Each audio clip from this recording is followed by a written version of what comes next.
آپ صلی اللہ علیہ وآلہ وسلم نے فرمایا، ایسا گناہ جس سے 80 سال کی نیکیاں ضائع ہو جاتی ہیں اور اس کے لیے دوزخ میں ایک کنواں تیار کیا جاتا ہے۔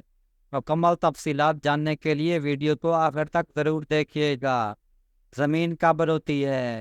اللہ پاک نے زمین و آسمان بشمول جن و وانس جو کچھ بھی پیدا کیا، ہر چیز قوت سماعت اور قوت گہرائی عطا فرمائی۔ ہر چیز اپنی اپنی زبان میں اللہ کے ذکر میں مصروف ہے۔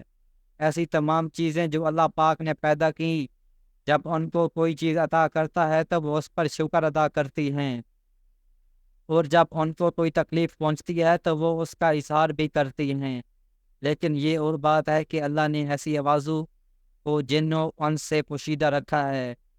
دھرتی یعنی زمین کو ہی لے لیجیے، زمین بولتی بھی ہے، سنتی بھی ہے، خوشی غمی کو محسوس بھی کرتی ہے اور اس کا اظہار بھی کرتی ہے۔ نبی کریم صلی اللہ علیہ وآلہ وسلم نے فرمایا، دو موقع ایسے ہیں جن پر زمین روتی ہے۔ پہلا موقع یہ ہے کہ جب ناحق کسی کا خون بہایا جاتا ہے، مقتول کا قطرہ زمین پر گرتے ہی زمین پکارتی ہے، اے الہی مجھے اجازت دے تاکہ میں قاتل کو بھی نگل جاؤں۔ آواز آتی ہے، ذرا صبر کر، یہ تیرے اندر ہی آئے گا۔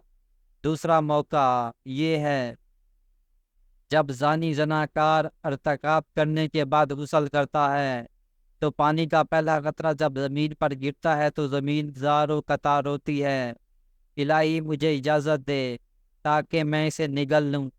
آواز آتی ہے، تھوڑی دیر صبر کرو، یہ تیرے پاس ہی آئے گا۔ زناکاری ایک بدترین لعنت، ذلت، پستی کی علامت ہے، بے ایمان فعل ہے۔ اس کا مرتکب وہی شخص ہوگا جس کے دل میں خوف خدا، عذاب آخرت کا ڈر ختم ہو جائے گا اور غیروں میں اپنی ذلت اور رسوائی کا اندیشہ نہ ہو، اور نہایت ہی بے غیرت، بے شرم اور بے اہمیت انسانیت حیوانیت سے مغلوب ہو چکی ہو۔ اس جرم شنی اور حرکت کبیہ کے ارتکاب کا مجرم ہو سکتا ہے۔ قرآن مجید نے زنا تو کیا اس سے قریب جانے سے بھی منع فرمایا، بدکاری کے پاس نہ جاؤ، بے شک وہ بے حیائی ہے اور بہت ہی بری راہ ہے۔ یعنی زنا خود بھی کبیہ اور دوسرے مقاصد کے اعتبار سے بھی کبیہ تر ہے اور ہزار بار لائق مذمت ہے۔ افراد کی روحانی پاکیزگی اور اخلاقی طہارت کے بھی منافی ہیں۔ چہرے پر ایک بدنما داغ اور جسمانی معاشرے مرتبے کے لحاظ سے ناقابل نفرت ہے۔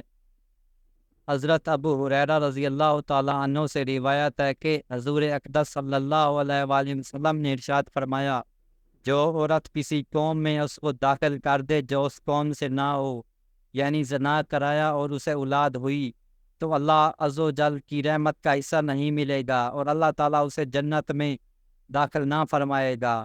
حضرت عبداللہ بن عباس رضی اللہ تعالیٰ عنہ سے روایت ہے، رسول صلی اللہ علیہ وسلم نے ارشاد فرمایا، جس قوم میں زنا اور سود ظاہر ہو جائے تو انہوں نے اپنے لیے اللہ عز و جل کا عذاب کو حلال کر لیا۔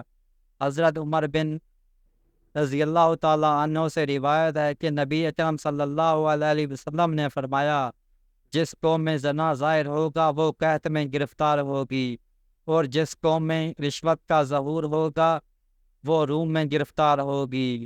حضرت وزید رضی اللہ تعالیٰ عنہ سے روایت ہے، رسول اللہ صلی اللہ علیہ وسلم نے فرمایا، ساتوں آسمان اور ساتوں زمینیں بوڑھے زانی پر لعنت کرتی ہیں، زانیوں کی شرمگاہ کی بدبو جہنم والوں کو ایذا دے گی۔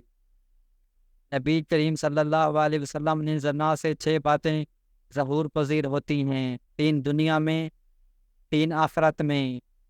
دنیا میں زانی کا چہرہ سیاہ ہو جائے گا، اس لیے اس کے رزق میں تنگی آئے گی اور عمر سے برکت نکل جائے گی۔